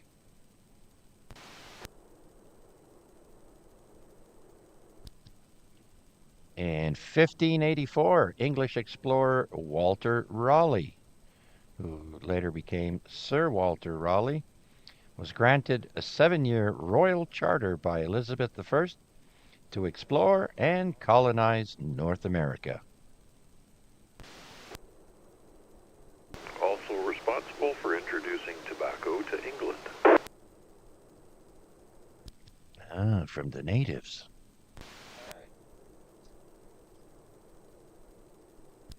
All right, next we have the second Dutch expedition to the East Indies. In 1598, Cornelis de Houtmans fleet departs Amsterdam for the East Indies, which is Indonesia, on his second voyage in search of the then exotic spices cloves, nutmeg, mace. Mace is a spice. Cinnamon and pepper. Tell me, Mac, do you know what mace is? Yes, actually, it is a spice.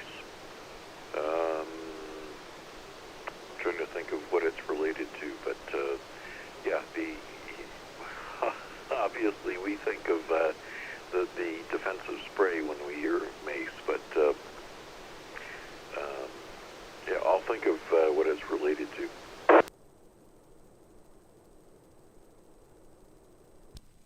Okay, very good. Uh, yes. Oh, okay. Where's? Oh, that. Okay. All right, let's get back to it here. All right, in 1609, Henry Hudson embarks on an attempt to find the Northwest Passage to Asia for the Dutch East India Company, and he will explore North America instead, because everyone else trying to find the Northwest Passage ends up dying of freezing and starvation. So there you go. Wonder if Henry Hudson is related to the Bay, Hudson's Bay.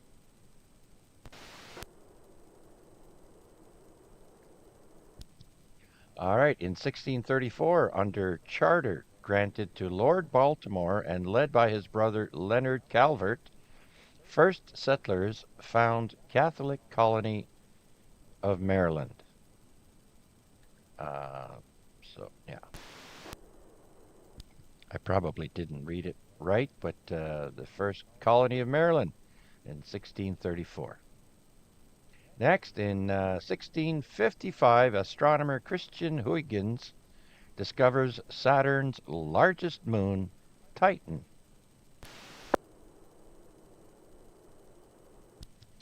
And in 1669, Mount Etna erupts in Sicily, destroying Nicolosi and killing about 20,000 people.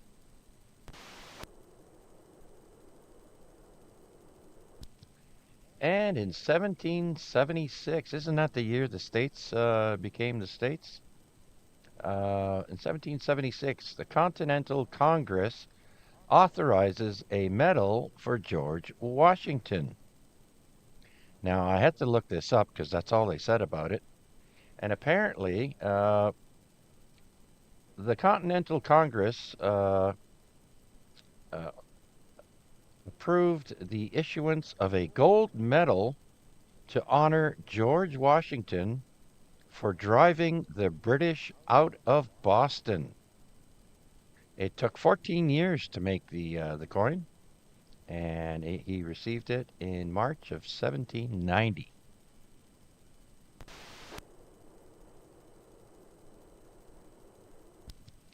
And on this day in 1807, the British Parliament abolishes the slave trade throughout the British Empire.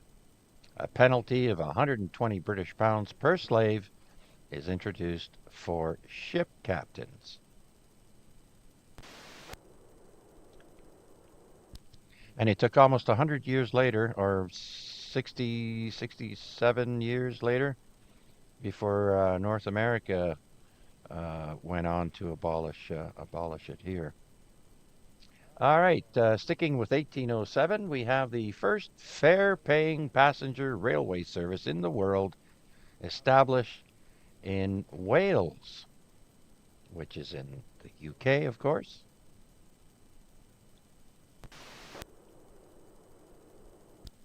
And in 1813, on this day, the first U.S. flag is flown in battle in the Pacific by the frigate Essex.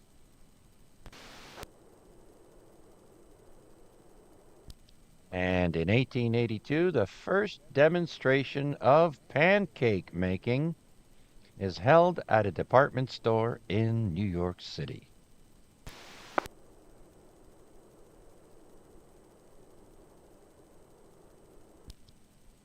Yeah, It's pretty easy to make pancakes, but if you have no clue, so that yeah, you remember that you'd go to department store and people would cook things on their various uh, equipment that they had. They'd show you how easy it was to make, and they'd give out free food. My wife used to, she still loves that. Oh, they're giving out samples? Oh, let's go.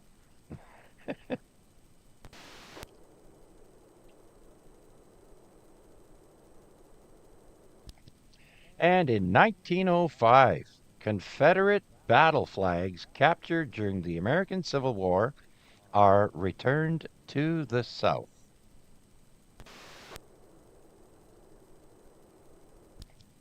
And in 1913, we have the Great Dayton Flood. That's in Ohio. Winter rains cause Great Miami River to flood, and it is Ohio's greatest natural disaster.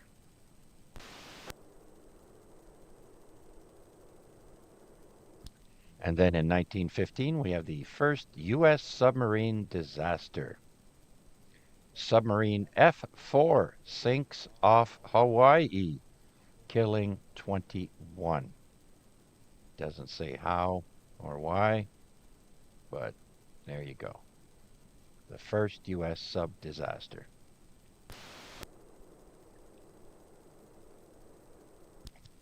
And then in 1917, near the end of World War I, Canadian flying ace Billy Bishop claims his first victory, shooting down and mortally wounding a German lieutenant.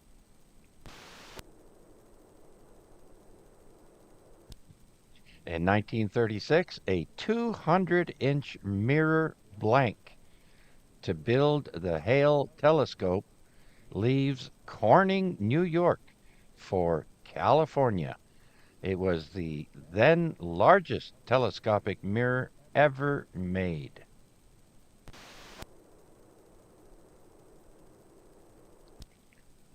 A year later, 1937, it is revealed Quaker Oats pays Babe Ruth 25 grand per year for ads that he does for them.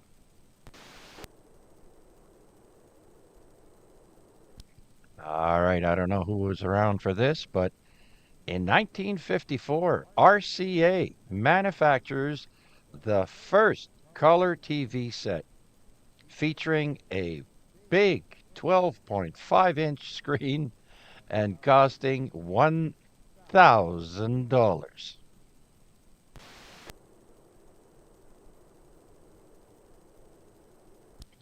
I remember growing up, our screens weren't very big on the TVs unless you got a floor model.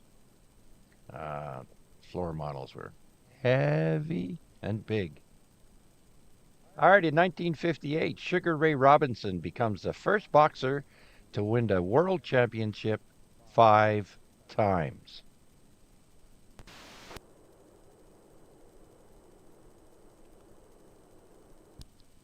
And on this day in 1960, we have the first guided missile launched from a nuclear powered submarine.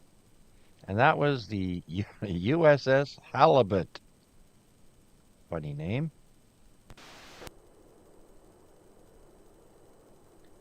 One year later, in 1961, Elvis Presley performs live at Pearl Harbor's Block Arena in a benefit for the USS Arizona Memorial, and his return to the concert stage after a stint in the U.S. Army raises $60,000 and worldwide awareness of the project.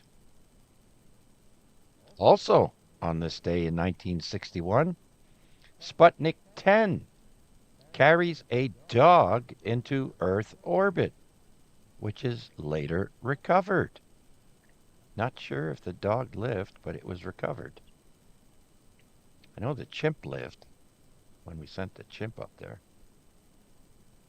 All right, in 1966, the Beatles pose for photographer Robert Whittaker with mutilated dolls and butchered meat for an album cover of Yesterday and Today. It is later pulled from circulation and replaced with a different photo. You know, they did that with a lot of album covers that they didn't like. They would tell the band that you can no longer make or sell them and you'd have to change the cover. I remember, I think Diamond Dogs for Bowie, they had to change. Was it Talking Head? Had to change it to Talking Heads, uh, and a few others.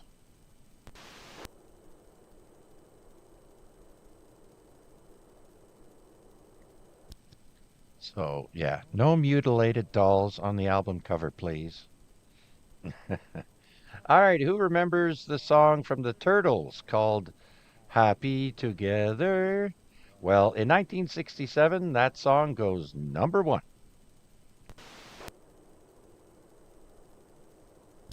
In 1969, American singer Judy Garland gives what becomes her very last concert in Copenhagen, Denmark.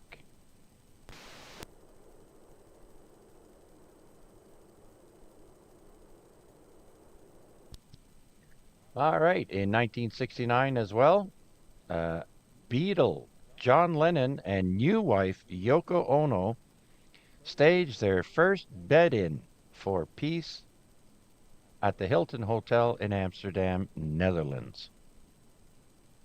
Remember last week, I think it was, I mentioned Yoko Ono never became a U.S. citizen. She was Japanese all the way.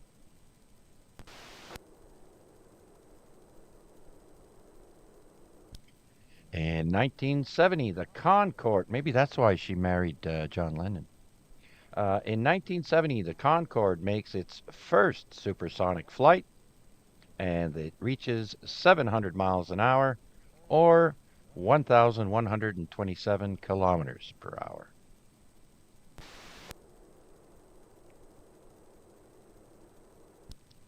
And in 1982, Wayne Gretzky becomes the first NHL player to score 200 points in a single season.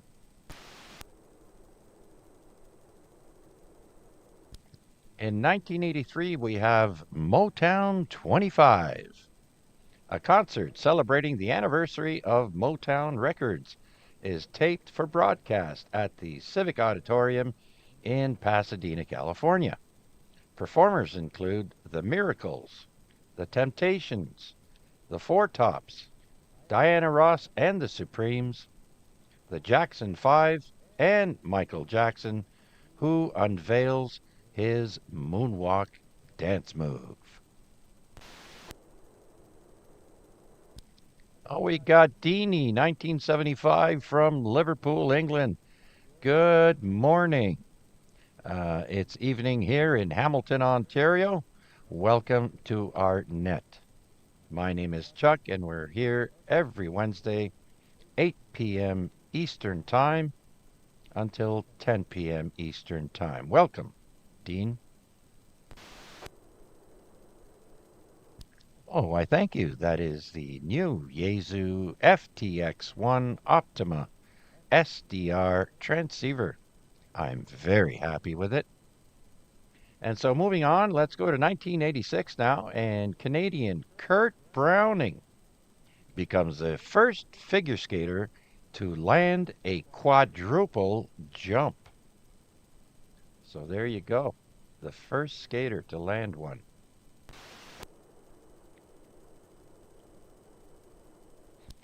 And in 1991, country singer Reba McEntire performs as scheduled at the Academy Awards ceremony, just 9 days after nearly her entire band dies in a plane crash.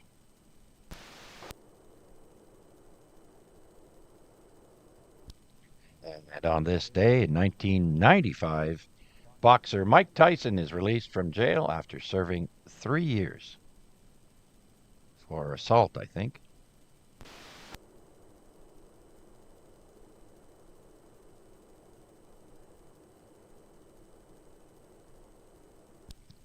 All right, moving on. In 2016, the Rolling Stones perform a free outdoor concert in Havana, Cuba, before an estimated crowd of 500,000 people. Nice. Free concert.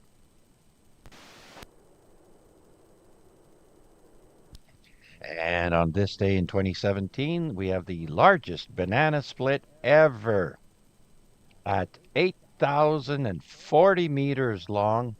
That's almost a mile and three quarters, or a mile and a half at least, in Innisfail, Australia. Wow, 8,000 meters.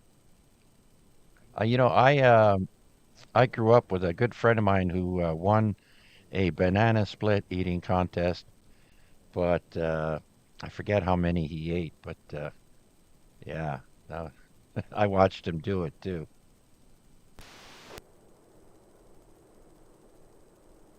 Oh yeah, it was a contest. He entered a contest. He didn't win it, but he did pretty good. All right, in 2018 on this day, we have the first scheduled non-stop flight between Australia and the UK. It leaves Perth for Heathrow Airport in London and arrives after 17 hours. Now, I'm wondering if uh, if they just carried gas on that plane or they refueled up in the air. I don't know, but that's a long flight.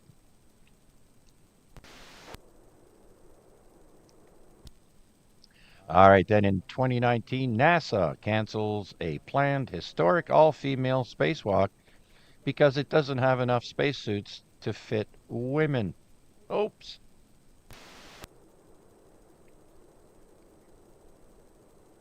And finally, in 2024, Europe's Center for Particle Research, also known as CERN, approves an experiment to find evidence for ghost particles by smashing particles against a hard surface.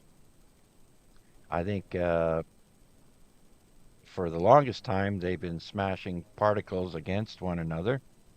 So now they're going to do it on a hard surface. Well, let's hope they don't make any black holes.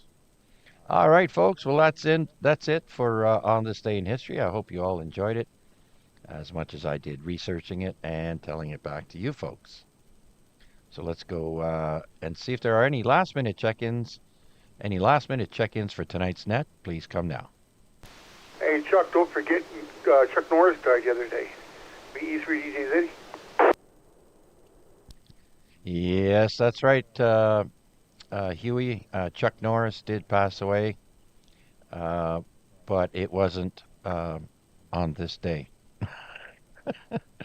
So yeah, maybe next year it'll happen on this day. But yeah, another great loss. There's quite a few celebrities that are getting up there in age now, as we are as well. So thanks for that, Huey. So let's go to the top of my list here, if I can find it. There we go. And Debbie, I wonder if you're still around. Victor Alpha 3, Oscar Yankee Lima.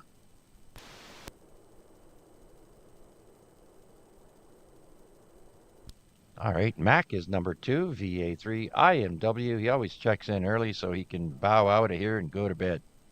Mac, come on in. Yes, sir. It's pumpkin time. Anyways, yes, sad to see that Chuck Norris has left us. I recall a couple of memes that were popping up. The ambulance that took Chuck Norris to the hospital broke down, and he had to push it all the way in.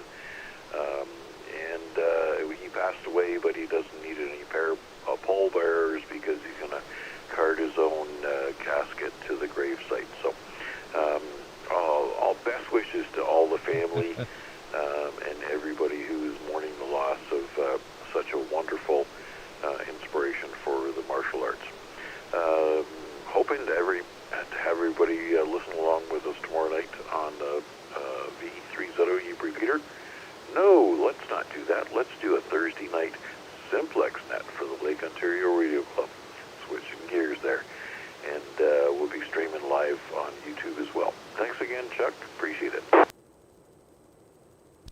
All right, Mac, that's 446.125 at 7 p.m. tomorrow. And follow along on YouTube as well. Thank you for following along, Mac, and playing along and just being part of the group. Thanks again. Have a great night. We'll talk to you tomorrow. I wonder if Mike, VE3KMQ, is still with us.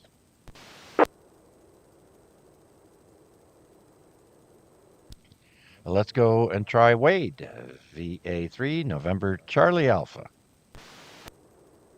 VA3, CJZ, VA3 NCA. Yeah, still here, Chuck. 7-3 to you and to all, and thanks for doing it as always. And the one I heard was, Chuck Norris actually died 20 years ago, but death only just worked up the nerve to tell him. Back to you there, 7-3 to you and to all, Chuck, VA3 NCA.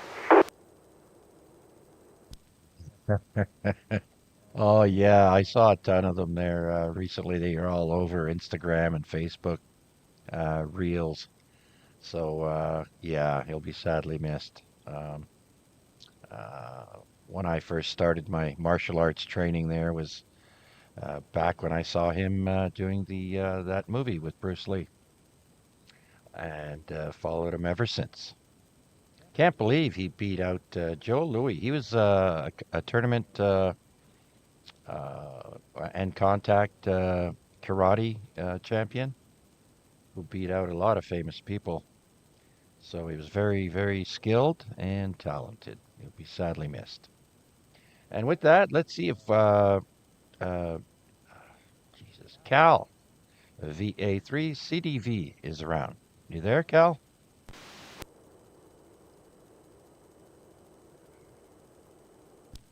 All right. VA3 Mark Hotel Victor and VA3 November Fox Golf were both YouTube check-ins, as well as many others. Thank you all so much for checking in on YouTube. Let's bring in VE3 BK, Victor Echo 3 Bravo Kilowatt. Rick.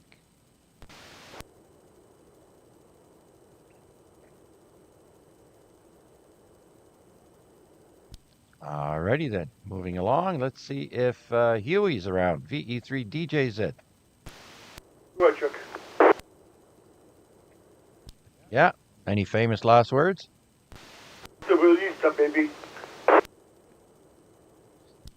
Hasta la vista, baby. All right. He'll be back. All right, Kevin, VA3NE, V3WKG.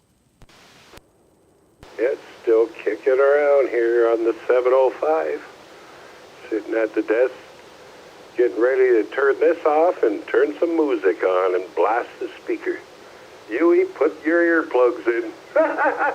V3WKG 73. Have a good night, all. Great Ned is always there. Oh, he's up there programming walkie-talkies. Hear them beeping and everything. All right, have a good night. All right, Kevin, thanks for checking in. And remember to save some beers for tomorrow. Yeah, I think you got a few there. All right, next, Larry, VE3LBI. Yep, thanks for doing it, Chuck. It was interesting. And 7-3, everybody's on the net. I got to get the dog outside, so I got to rush. Talk to everybody later. VE3LBI clear.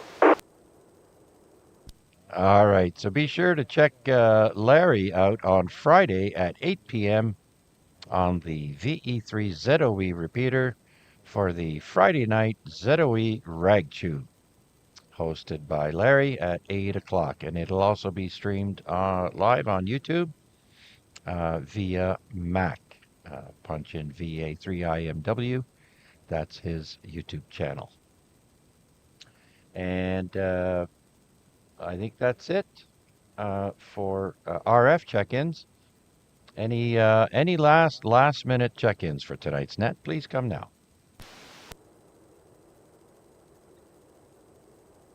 All right, one more time for Rick, VE3 Bravo Kilowatt.